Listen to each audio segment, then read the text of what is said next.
realise I've gone too far. I can't move. Yeah. Because if any further, you're going to start to slide off. That's right. I thought, I'm stuck. I looked over the edge and I thought, no, I don't want to go over there. But I thought I might have ended up going over there, and then you're at the mercy of whatever happens. And breaking leg is one very distinct possibility. Yeah. And had I done that, they could have had trouble finding me. Yeah, because A, they didn't tell anybody. Gloom has already left. They don't have any emergency flares or anything like that. Well, I told Gloom that I'm going to be there somewhere. So they know I'd be somewhere in the area, but it could have been hours, could have been a day before they found me. Yeah, alive. Maybe not. So my imagination is you got to the top and you've literally realised you've got to go down the hard way, and you've got to use the Spider-Man technique of holding on with everything you've got to try and get down. Is that? It was kind of that. I sort of leant back, and I do remember mountaineers when they're going up very steep and tricky paths, they'd move one limb at a time.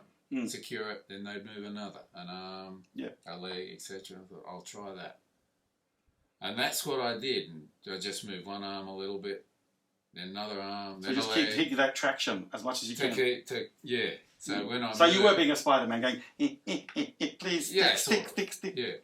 And I edged my way back the way I came until eventually I got to where the ledge was level enough that I could walk again.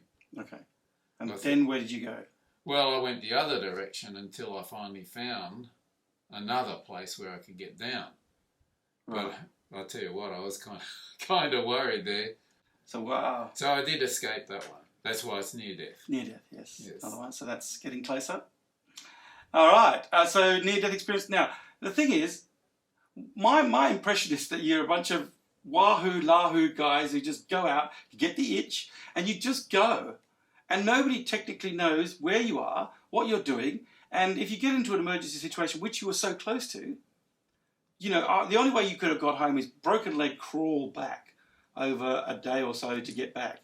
Did you have like a survival pack with you, or not in extra this case? water? I would have had some water. Yeah. Maybe a few nibblies. I can't remember. Yeah. But I was just going for a walk down the coast. But it's like you go for 5 kilometres or something like that. It's not. It wasn't even that. Not even a small walk.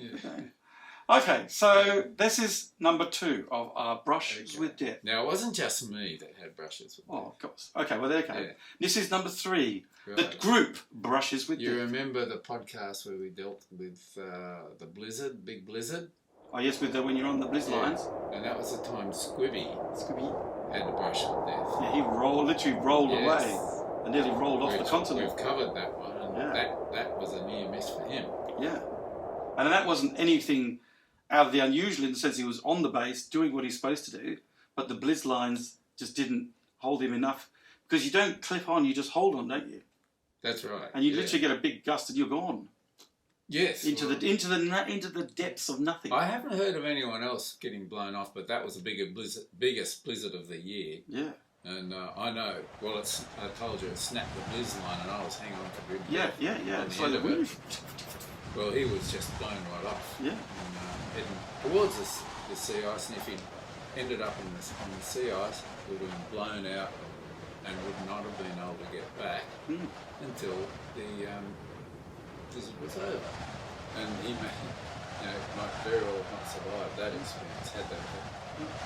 But he managed to get into a hut down by the shore. You found him, and that's the thing that you did say in that you raised the alarm.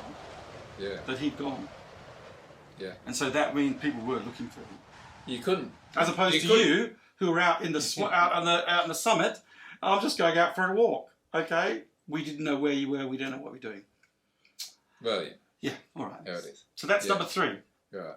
Well, we could talk about one of those deaths. I think it was 1974. One of the carpenters was up the top of those ice cliffs that I was photographing, and did fall off and kill himself. Oh. Yeah. So he just fell off? Yeah. Because that's, like you said, you've got to walk away to the place, have a bit of a mess around, try to climbing bits and bobs, and then literally just slip on something and gone. That's what happened. So how did they know where he was? Well, there were other people with him. Oh, okay. It was a little group, I think. Yeah. So that was very tragic. And they dragged him back and... the youngish guy with a family. Yeah, so, yeah. Well, that's what I found extraordinary, that A, they didn't repatriate him, and B, they buried him where he died. Did you get a piece of paper when you signed up for this that said, if in doubt, if you've got a choice, if you get killed, you said, what? If I get killed, where would you like to be buried?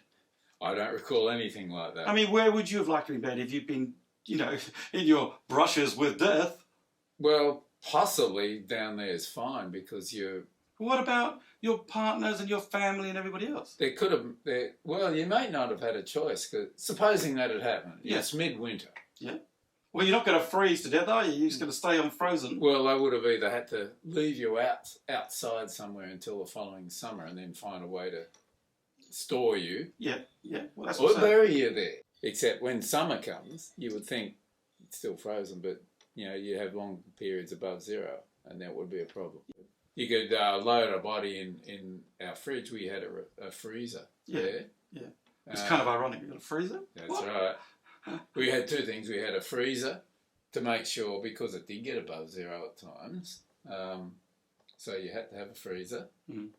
But then you'd have a dead body where you stored all your food. Particularly, we had what we call a warm store. One of the huts is dedicated to making sure it never froze, so you'd have enough heating to keep it similar to the temperature of a fridge. Yeah. For things that you didn't want to freeze solid. You talk about those bodies on the West Arm. They would had to deal with the temperatures as well, variations of temperature over the years. I suppose so. So you were frozen during winter, but then start to, get a bit warm during the... Well, nobody's uncovered them to see what they look like. There'll be some archaeological dig later on. Possibly in a couple of 100 years' time. Something. Well, apparently they have found bodies frozen in the ice in and around there, quite a few of them. Yeah, and on mountains. All right, so that's number 3. Number 3? Number 4? Yes, number 4. Yes. Have we got any more? Because it's over a year, it's over a year. You've got to at least have brushes with death every other month because you get the itch. Our glaciologist had an interesting one. The man who didn't recognise that there was a massive tectonic glacier. I'm not going to blame him for that. Graham, if you're watching. Graham. You're innocent. But I do remember that tale. He actually went over an ice cliff as well, the coastal one. The same one? I can't remember exactly where it was, but I did hear the story. No, so he was with others. So he was on the edge, looking down sort of Too thing. close to the edge. And went bang. Yeah, over the edge. God. Now, it was lucky in this case because at the base, right where he fell, there was a nice smooth curve going over the sea ice. Big water slide. Exactly. Far out. How lucky if was you were that daring guy? enough, you could go up there and all have a real good thrilling ride. But, it could have been anywhere, and it was just lucky at the location. You didn't mean he just stood on the end and went, "Hey guys, what's this?" Hi! No, as some of the others described it to me, when he came to a stop at the base, he just looked up stunned. Yeah. Oh, yeah. Because his life was shooting before him. But unharmed. I mean, really, that was so close to being... It was. Nothing happened to him, but it was, as you say, so close. Something and you got slightly different. Big, thick clothes. To big, thick clothes to make a big difference. Yeah. Huge. It's like... Yeah. I mean, they could write a book on the health and safety issues of Antarctica. I think I might have mentioned with the dogs, they have a head of their own when we come to danger. Yes.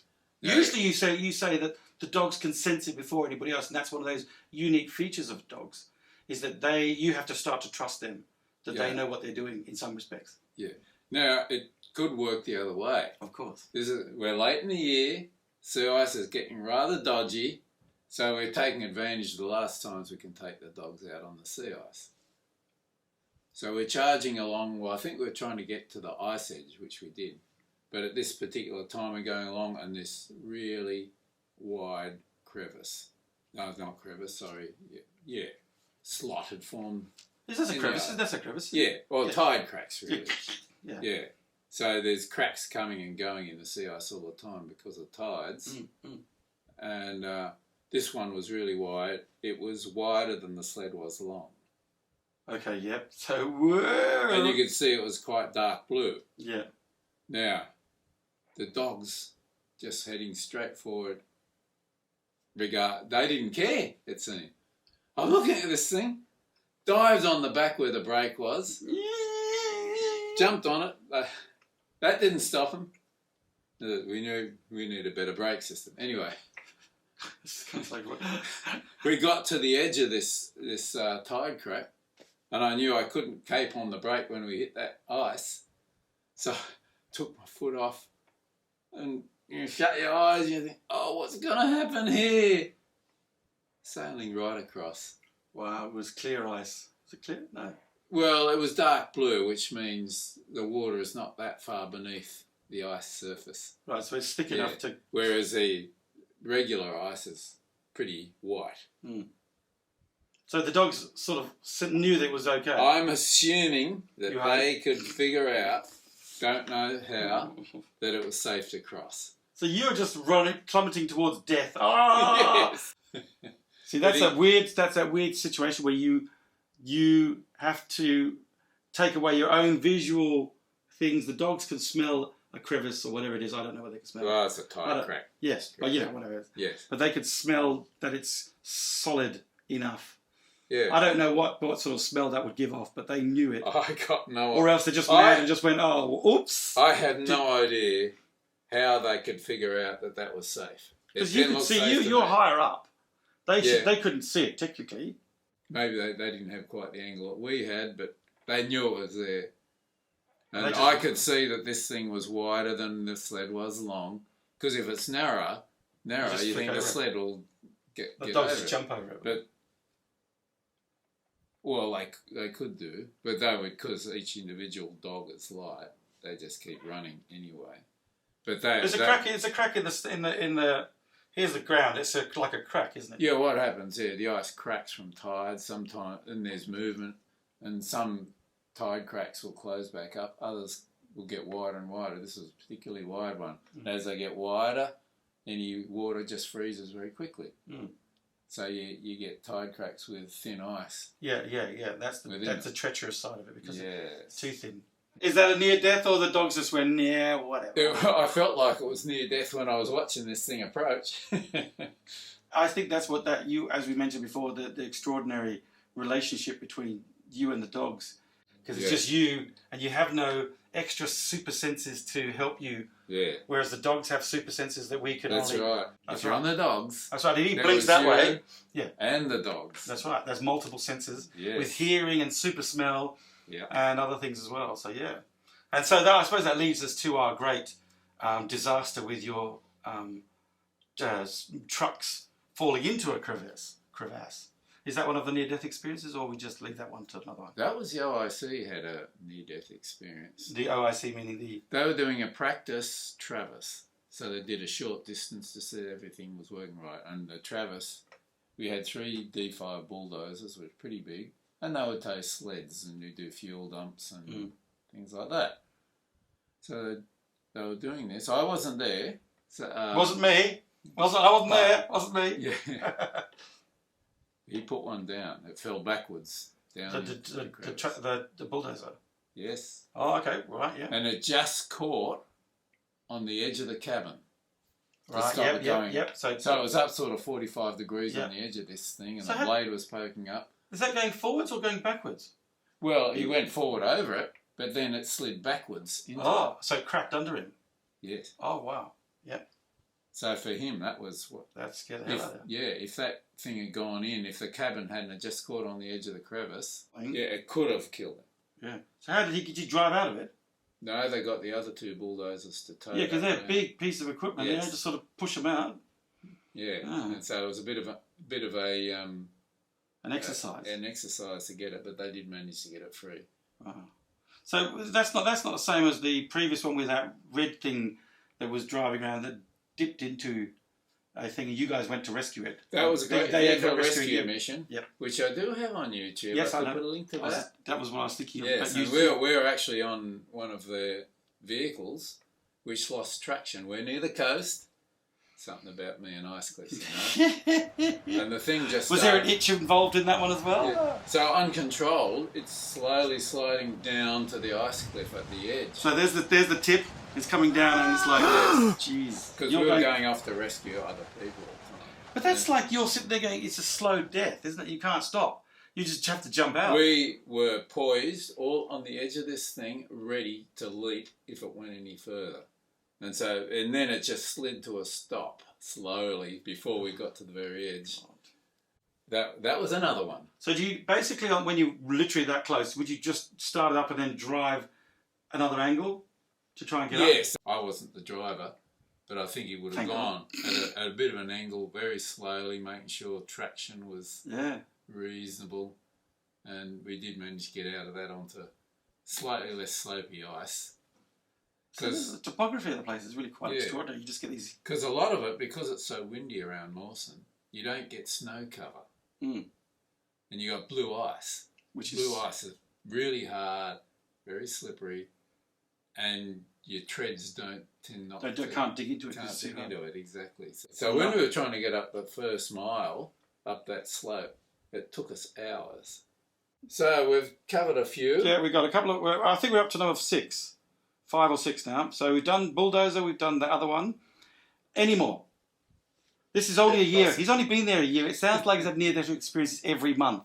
In my defence... There is a defence? There is a defence. It wasn't just me. Okay, everybody's... It's just like a whole camp full of loonies. Yeah. I mean, we had one guy who broke a leg. He wasn't acting, was he? Break a leg? He really broke a leg. Wow. So how did he break a leg? I don't know. He was just skiing and managed to do it. So people go skiing there? I thought you couldn't ski there. Skiing wasn't good, and because when there's blue ice, but very occasionally, not very often, you had a snowfall. Exactly. And the classic injury of a skier is to break a leg. Lucky you got a doctor on board. Well, yes.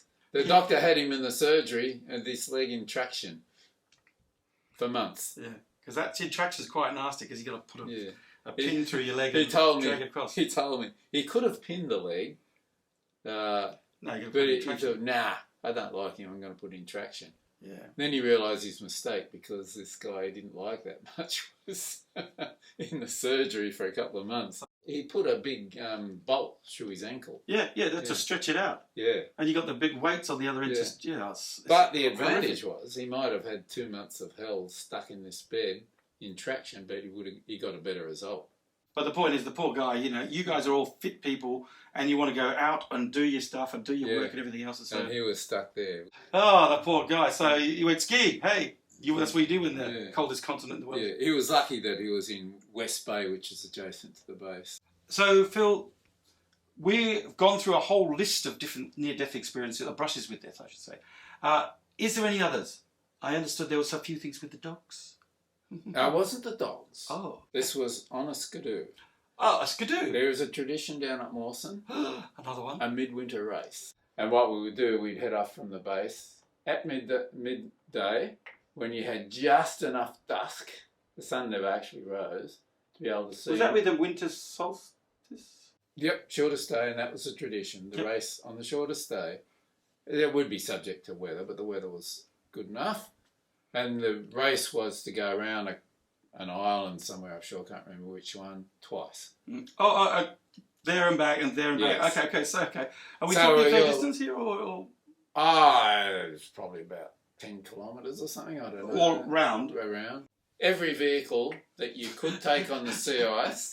It's like, was it Mad Max, all these different crazy looking vehicles? Yeah. The rule was nothing with a cover on it could go on the sea ice. So they're all open vehicles. So that's the bulldozers. Yeah, there was a wind machine, which is a tri-sled with a great big fan on the back. And the dogs were there. The dogs only had to go around once. Okay. And I was on a skidoo towing a sled with someone on the back who was Gloom. The team from hell. Yeah. So off we went around the first time. No, is it Gloom and Peach? Around the first time. Yeah. Round back. Off we went the second time, got to the island, hurtling around, tight corner, thought this is great. I happened to glance back. There was Gloom hanging onto the sled. Oh, the back of the sled. Not quite all the side or something, but he'd slid off because I was taking this so fast and tight. He was actually sliding over the ice. So he's sitting there going, "Oh, Phil, How come he didn't call out? His voice must have frozen or something because I didn't hear him. Was he smiling? This is fun, man. This is really good. No, he wasn't smiling. Okay. He looked a little terrified. So where were you in the race? Were you like halfway? I don't know. Probably somewhere in the pack. Okay. So did you stop and let him get back on again, or you just... I did. Oh, sorry, mate. We've got a race here. Yeah, we've got to win. Sorry. No. Stop. Climb back on. Made himself firm. Grabbed onto everything he'd grab onto, and off we went. A lot slower. Oh. We lost the race. What was the prize? A carton of beer? Can't remember. It was honour and glory, I think. But that's another extraordinary event to break up the boredom. You have the annual winter solstice race around the islands. Oh, that night was a midwinter feast, another tradition, but that's another story. Yeah. Did you guys have to dress up and throw things at each other? Like we had to dress up. We dressed up. Did you? For the feast. Oh, not for the race. That's a really good one to think about because it's quite funny. But where was the near-death experience on that one for you, Phil? Oh, it didn't worry me. Exactly. Because they could do quite a bit of speed. Oh, yes. Yeah. And we were. So you were ahead, and then he probably never heard the end of it. You made us lose that race.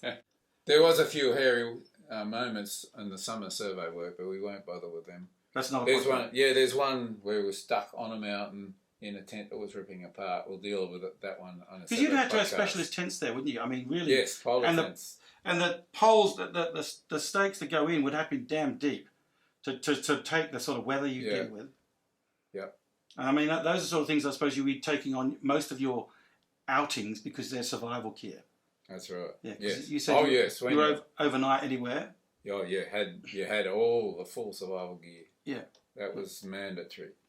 Anyway, that will be a separate podcast. Oh. All right. So all those great experiences. Yes. I'm sure there was a few more, but we didn't get to them. But anyway, thank you so much for listening, ladies and gentlemen, on the number 9 of the podcasts of Phil Walters' Extraordinary Adventures in Antarctica. That's adventures. Brush Adventures. He's going to edit that out anyway. Yes. Phil Walters' Extraordinary Adventures in Antarctica. Brushes with death. And